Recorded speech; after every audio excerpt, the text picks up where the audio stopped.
Kalau di satu-satu kita dipertanyakan, satu-satu bicara menggunakan mic ini, semua kita menjerit ini dengan kondisi yang ada.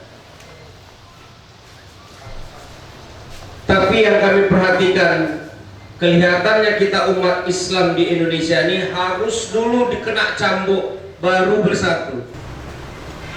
Apakah tidak bakal juga fenomena bernegara begitu? Pasti ada penyebabnya.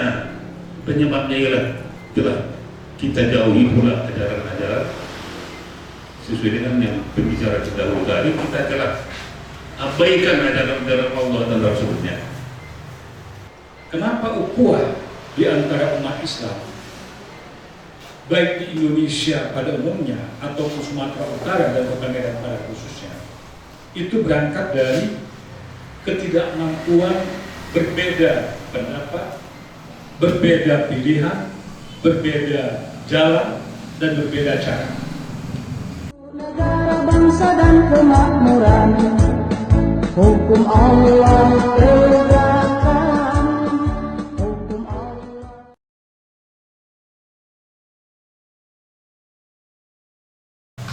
Saya malah menggambarkan kalau bisa sih seperti main bola saja, satu kesebelasan.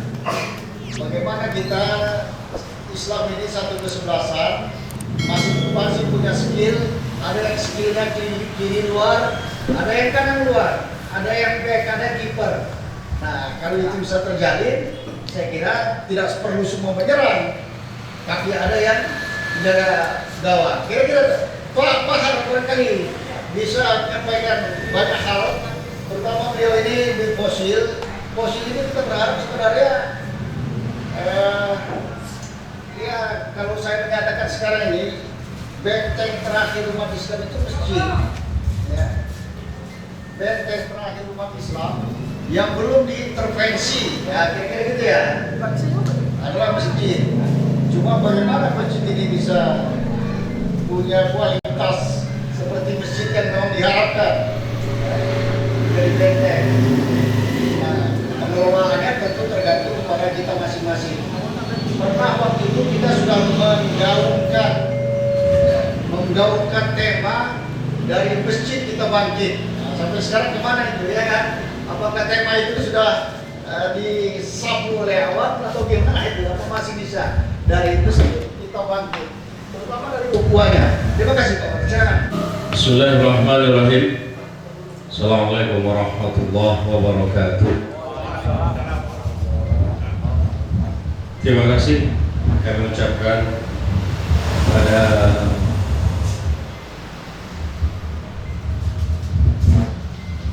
Al-Ustadz kita, Mukarram kita, Pak Masris Tanggang memberi kesempatan. Saya melihat dari pembicara sebelumnya, baik Buya maupun Ustadz kita Indra Suheri, maka yang kita pandang dan kita catat bersama adalah sebagai muslim yang sama kita mengetahui, merasakan bagaimana kondisi kita saat ini. Kalau di satu-satu kita dipertanyakan, satu-satu bicara menggunakan mic ini, semua kita menjerit ini dengan kondisi yang ada. Tapi yang kami perhatikan, kelihatannya kita umat Islam di Indonesia ini harus dulu dikena cambuk baru bersatu. Kasus Ahok baru bersatu umat Islam di DKI setelah ada penghinaan, pencacian dengan menggunakan surah Al-Maidah, baru bersatu. Sekarang secara nasional baru kita rasakan. Target kita adalah kami di Posil sudah sepakat mufakat kalimat dari masjid kita bangkit. Di tahun 2024 ini harus orang-orang dari masjid yang duduk untuk mewarnai negara kita. Kita yang di luar wajib dukung kawan-kawan kita yang notabene-nya adalah orang dari masjid. Catat ini baik-baik. Kalau kita masih tutup mata, tutup telinga, gak akan pernah bisa. Tetap kita akan diwarnai terus. Yang kedua, saya sangat mendukung apa yang disampaikan oleh Ustadz kita, Bapak Masris Tanggal, bahwasanya kita umat Islam harus duduk berbagai lini sebagai kesebelasan dari tim sepak bola. Kalau antum duduk di guru, kalau antum duduk di polisi, kalau antum duduk di pengacara, harus bela agama Allah karena Allah. Tapi kalau karena yang lain, hancur kita. Dan tetap bijaknya dasarnya adalah yang disampaikan oleh Buya kita, Islam. Kalau tidak, kalau bukan, sekali lagi hancur kita. Merinding saya ketika Buya kita menyampaikan tahun ini adalah Allah tujukan pertolongan kepada kita. Tapi kalau kita masih merem atas pertolongan Allah, tenggelam kita.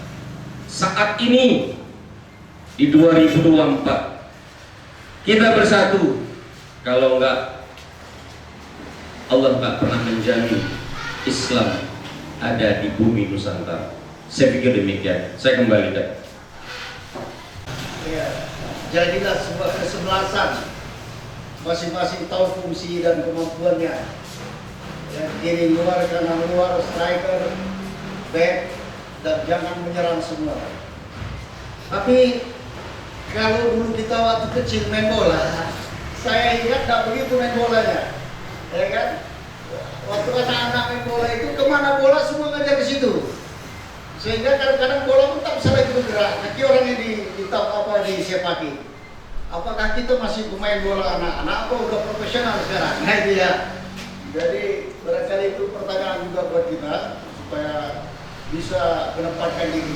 Saya ke Pak Ustadz Mu'min, naik. Sorry, udah lama nggak jumpa. Beliau ini orang tua sepuh, sudah 80 tahun. Barangkali di antara kita beliau yang paling tua ya. Nah, paling tua. Kedua Ustadz Azmir.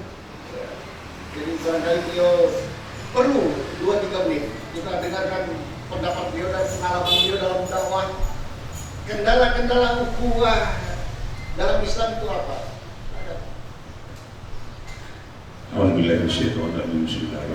Assalamualaikum warahmatullahi wabarakatuh. Waalaikumsalam warahmatullahi wabarakatuh. Karena waktunya cukup singkat, cuma 23 menit kata Pak Masri. Nah, jadi tak perlu panjang-panjang mukadimah. Dalam kesempatan yang singkat ini saya ingin mengetengahkan salah satu ayat di dalam ayat Al-Quran ini. Yang ini terdapat di surat Al-Baqarah Al-Baqarah 96. Dan bunyinya begini, mohon nanti koreksi kalau salah ya. Wabillahi minasyaitonir rajim. Walau anna ahlal qura amanu wattaqau lafatahna 'alaihim barakatin minas samai wal ardh walakin kadzabu fa asnahum bima kanu yakdzibun. Subhanallahul azim. Yang artinya kata Allah Subhanahu wa taala, kalaulah kata sekalian penduduk negeri beriman dan bertakwa, akan kami turunkan semuanya barokah, baik dia barokah yang ada di langit dan barokah yang ada di bumi. Namun kata Allah Subhanahu wa taala selanjutnya, banyak di antara kamu yang tak peduli dengan ayat-ayat kami, tak mau tahu dengan ayat-ayat kami, bahkan mengabaikan ayat-ayat kami. Maka kami berikanlah musibah, kalau lebih kasar lagi laknat.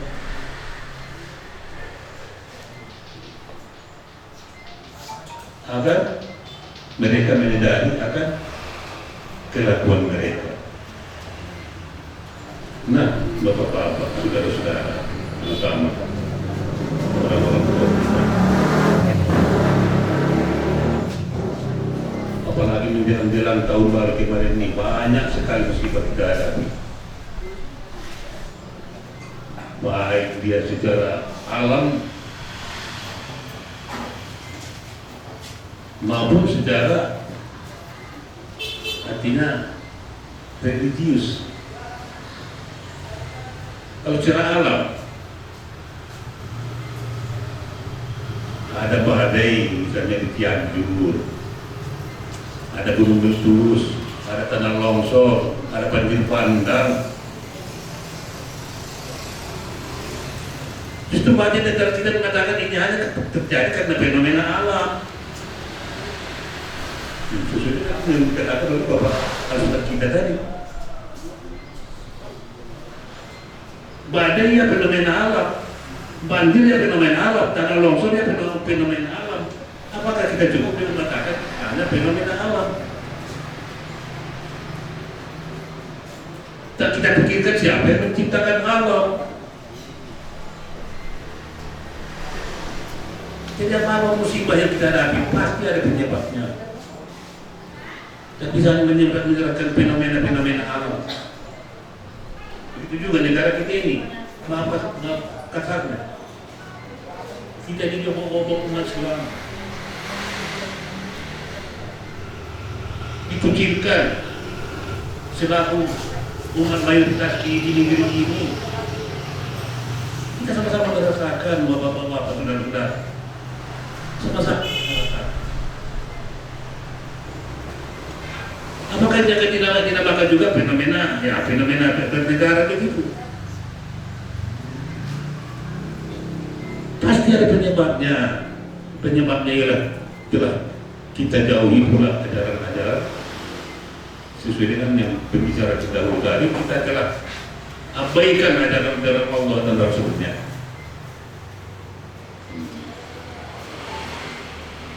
Mempelajari ajaran Allah dan Rasulnya jangan terlalu sempit. Al-Islam yang dua layulah alaih. Islam itu tinggi. Tak ada lagi agama yang lain memiliki ketinggian Islam. Islam itu luas. Kalau terasa sempit, kita akan menjadikan sempit. Allah Subhanahu wa Ta'ala tidak bisa kita lihat dengan mata.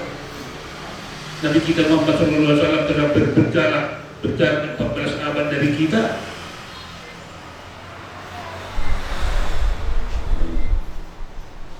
Kita dilahirkan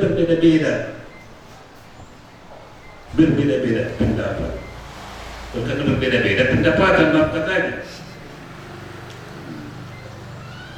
Apakah perbedaan pendapat itu mesti yang kejauhan ukuah? Kata pengasas si tangan tadi, kita jaga ukuah. Jangan. Memang saya dari contohnya kita sudah berbeda, mulai dari sahabat-sahabat, bahkan kita ada 4 mahajat. Sejak dulu sejak dari contohnya kita berbeda-beda sudah. Apakah perbedaan ini harus kita penuhi? Nah, dalam ukuah kita bersatu kembali. Ibadah apa yang Pak Ustaz dan sebelah saya tadi, silaturahim itu adalah wajib hukumnya bagi kita. Siapa yang memutuskan silaturahim, yang jannah terpotiknya, yang bukan. Itu. Siapa yang memutuskan silaturahim, dan bisa masuk surga. Lalu masuk surga ya neraka dulu. Jadi inilah kesimpulan saya. Marilah kita kokohkan ukhuwah kita. Kalau kita beda-beda pendapat, mudah-mudahan insya Allah nanti dalam pilihan kita tetap sama. Kalau pilih, jangan sampai 10 orang yang mau kita pilih. Kalau tidak ada yang jadi. Mudah-mudahan itu dari Tuhan mungkin akan saya Wabillahi taufiq wal hidayah. Wassalamualaikum warahmatullahi wabarakatuh. Waalaikumsalam warahmatullahi wabarakatuh. Baik, kalau gitu kita berikan dulu kesempatan beberapa menit lah. Alhamdulillah. Nah, tapi jangan lebih dari 10 menit. Bismillahirrahmanirrahim. Assalamualaikum warahmatullahi wabarakatuh. Alhamdulillah wassalatu wassalamu ala Rasulillah wa ala alihi wa sahbihi wa mawalah, amma ba'du. Saya mulai kesempatan ini dengan memberikan apresiasi sebesar-besarnya kepada ayahanda saya, Ustaz Adwin, yang dalam prolog materinya tadi menyampaikan pandangan bahwa dalam Islam itu ada yang boleh berbeda dan ada yang tidak boleh berbeda. Jadi saya kira inilah menjadi salah satu kunci kenapa ukhuwah di antara umat Islam, baik di Indonesia pada umumnya ataupun Sumatera Utara dan Kota Medan pada khususnya, itu berangkat dari ketidakmampuan berbeda pendapat, berbeda pilihan, berbeda jalan, dan berbeda cara. Ini berangkat dari pemahaman saya bahwa ada 4 pilar dalam ukhuwah tersebut, Bang Masri. Tapi umumnya kita baru sampai pada pilar yang pertama, ta'aruf, saling mengenal. Saya yakin di antara kita semua yang ada hadir pada diskusi ini sudah lama saling mengenal. Baru sebatas saling mengenal. Ketika kita memasuki pilar yang kedua, saling memahami, ini baru mulai ada ganjalan. Justru pilar saling memahami ini sering menjadi bias, menjadi saling mencurigai. Kalau ada satu orang berbuat atau satu harokah berbuat, maka orang yang lain atau harokah yang lainnya juga mencurigai. Bagaimana kita bisa melangkah kepada pilar yang ketiga, yakni saling menolong, dan yang keempat saling menjamin, kalau kita sudah terganjal di yang kedua tadi, saling memahami tadi. Padahal seandainya kita seperti kata Ustadz Azwin boleh dalam Islam itu berbeda, mestinya kita juga menyadari bahwa tentu saja setiap harokah yang ada itu mempunyai visi dan misi masing-masing. Kan tinggal kita bagaimana mencari irisan antara visi satu harokah dengan harokah yang lain untuk dijadikan visi bersama agar bisa saling memahami. Saya mengalami, maaf ini sekilas balik sedikit, 2020 yang lalu Pilkada Kota Medan, ketika saya berbeda pilihan dengan umumnya pilihan daripada kawan-kawan semuanya, saya langsung dikucilkan. Itu pun ada yang mencoba bertabayun ke saya. Kan saya bukan mendukung buta, bukan taklid. Tapi ada alasan-alasan tertentu yang saya jadikan sebagai dalil saya. Dalam skop nasional, saya mengajak kita semua kilas balik sekitar 2 dekade yang lalu. Ingat, Indonesia pernah berada di tangan orang-orang Islam. Saya katakan orang-orang Islam, bukan di tangan Islam. Pasca pemilu 1999, Indonesia dipimpin oleh Presiden orang Nahdlatul Ulama, Abdurrahman Wahid. Ketua MPR-nya orang Muhammadiyah, Amin Rais. Ketua DPR-nya orang HMI, Akbar Tanjung. Tapi subhanallah, mereka cuma bertahan tidak lebih daripada 2 tahun. Dari Oktober 1999 sampai Juli 2021. Nah, ini bisa terjadi kenapa? Seperti saya katakan tadi, tidak adanya saling memahami di antara sama kita, baru sebatas saling mengenal. Saya merasa bagaimanapun diskusi ini harus berlanjut, Mas. Sebab top tema diskusi kita adalah membangun visi dan misi menuju Indonesia yang berkeadilan. Ternyata kita belum masuk ke misi. Pengantar untuk sampai ke misi tadi di ukhuwah saja, kita ternyata masih berputar-putar. Maka satu ingin saya garis bawahi pada saat ini adalah bagaimana kita semua bisa memahami makna ukhuwah secara utuh berdasarkan 4 pilar tadi. Oke, kita sudah saling mengenal, sudah ta'aruf, ya. Mari mencoba saling memahami, tafahum. Insya Allah kalau kita bisa sampai di pilar yang kedua, dengan mudah kita akan sampai pada pilar yang ketiga, saling menolong, dan pilar yang keempat, saling menjamin satu sama lain. Insya Allah dengan cara yang seperti ini kita bisa mulai membangun ukhuwah di kota kita. Bila taufik wal hidayah. Assalamualaikum warahmatullahi wabarakatuh.